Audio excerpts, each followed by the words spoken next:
In the heart of every major American city, a quiet revolution that has captivated millions, yet often goes unnoticed amidst the harshness of daily life. Sports betting has become a universal presence in American life.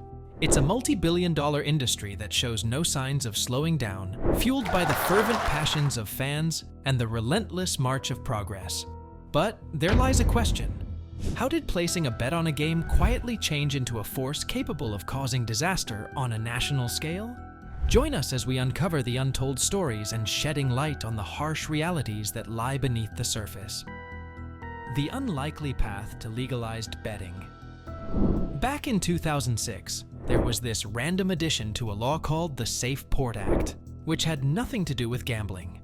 But tucked inside it was something big, a ban on online gambling payments that broke state or federal rules. This hit big names like Full Tilt Poker and PokerStars hard.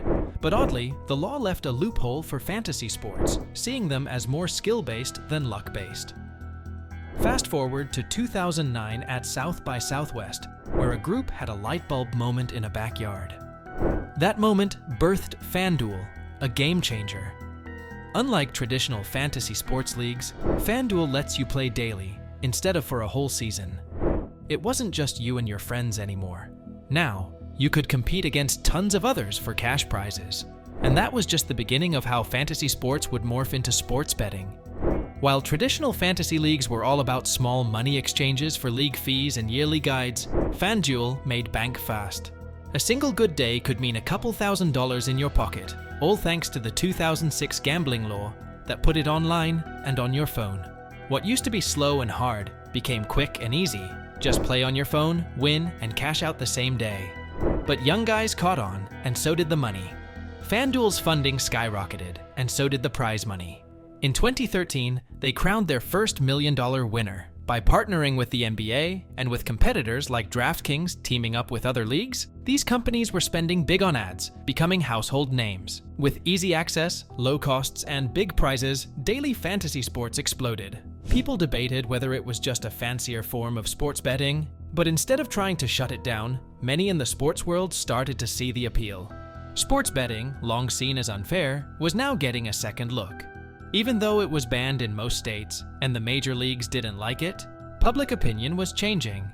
Over half of Americans polled were starting to think differently about it. In the 90s, people weren't cool with sports betting being legal. College basketball scandals and NBA insider betting made it seem shady. Even big shots like NFL's Roger Goodell and MLB's Bud Selig were against it publicly. But secretly, they were cozying up to fantasy sports. Slowly, folks realized sports betting wasn't all bad. Fans were spending tons on it, mostly under the table. Then, the NBA boss said, "Hey, if folks are already doing this, why not make it legal?" People started agreeing, and by 2017, more than half of Americans were on board. Meanwhile, daily fantasy games were blowing up, and New Jersey was fighting in court to legalize sports betting. In 2018, the Supreme Court said, "Sure, why not?" And the floodgates opened. So sports betting became the talk of the town, that the federal government wanted to ban it, but fortunately states were given the opportunity to decide on their own. A digital revolution. Sports gambling has been a hot topic lately. It's not the federal government's call to ban it, but rather it's up to each state to decide. In 2018, 8 states gave the green light to sports betting, and by 2019, 10 more hopped on the bandwagon. Sportsbooks started popping up in casinos and even at sports venues. Meanwhile, big players like DraftKings and FanDuel, known for fantasy sports, jumped into the game with physical lounges and mobile apps. It's like a race, but not between states. It's more like a race within the gambling industry to see who can get the green light first, and in the friendliest way possible. Companies like FanDuel and DraftKings had already laid the groundwork, convincing lawmakers that fantasy sports were about skill, not luck. They had teams of lobbyists from all over, whining and dining lawmakers, selling the idea of legalizing sports betting. Their pitch? It's a win-win situation. Bring in tax money, stop illegal betting, and hey, maybe even make regulations a bit lighter. More sports books joined the game, giving people more places to bet and boosting tax revenue for states. Big casinos pushed hard for lawmakers to see things their way. By 2022, Around 30 states plus Washington, D.C. had legalized sports betting. But this wasn't old school betting. It was all about digital innovation. People weren't just betting on game out. They were getting into player stats, game quarters, and more, even during live events thanks to mobile apps. Vegas took notice and joined the online action. Besides the big names like FanDuel and DraftKings, you had others like BetMGM and Caesars getting in on the action. It was a whole new ballgame. However, years back, betting revenue exploded. From skyrocketing revenue to global influence in the US, betting revenue skyrocketed in the past few years. In 2018, it doubled, then doubled again in 2020, despite a global sports shutdown. By 2021, it tripled, hitting over $4.3 billion annually. It seemed like sports betting exploded out of nowhere, like some unstoppable force of nature. But it wasn't just luck, it was carefully planned. The industry wanted it to seem natural, like there had always been a huge underground betting scene waiting to go legit. But a big part of this growth was thanks to a well-orchestrated effort by the industry to grab as much market share as possible before things settled down. But unfortunately, they got a big break with the COVID-19 pandemic, as sports came back in a new, less physical way. They saw this as a chance to make betting the new normal. They splurged on TV ads during sports broadcasts, plastered logos everywhere, and made deals with sports leagues. They knew their best customers were young men, so they targeted them aggressively. It was all part of a plan to make betting seem like a natural part of the sports experience, and it worked like a charm. Gambling companies went all out to get college students hooked on sports betting. They even struck deals with universities like LSU and Michigan State to advertise directly to students. They were paying money for every student who signed up.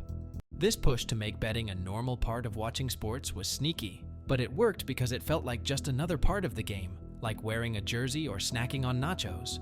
Once they got people signed up, they needed to keep them playing. They took a page from Vegas casinos, which focus on keeping big spenders gambling. Online betting made this even easier. Algorithms could predict when someone might stop betting after losing and offer them a risk-free bet to keep them going. Even if they lost, they'd be encouraged to keep playing. It's a clever trick that makes money for the betting companies, even though it cost them at first. Studies show these tricks really work, making people bet more and more until it becomes a problem. Governments know this but still allow it. In fact, not only are these tricks legal, they're a big part of how the industry makes money.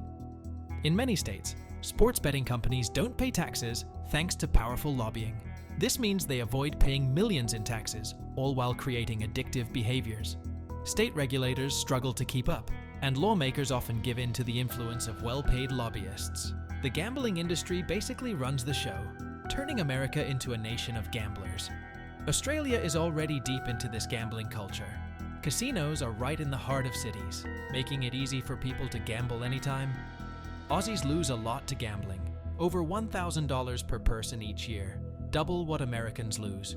Casinos are everywhere, especially in poorer areas where people often lose the most. Gambling in Australia is like a money transfer from the poor to the rich, creating a major public health crisis.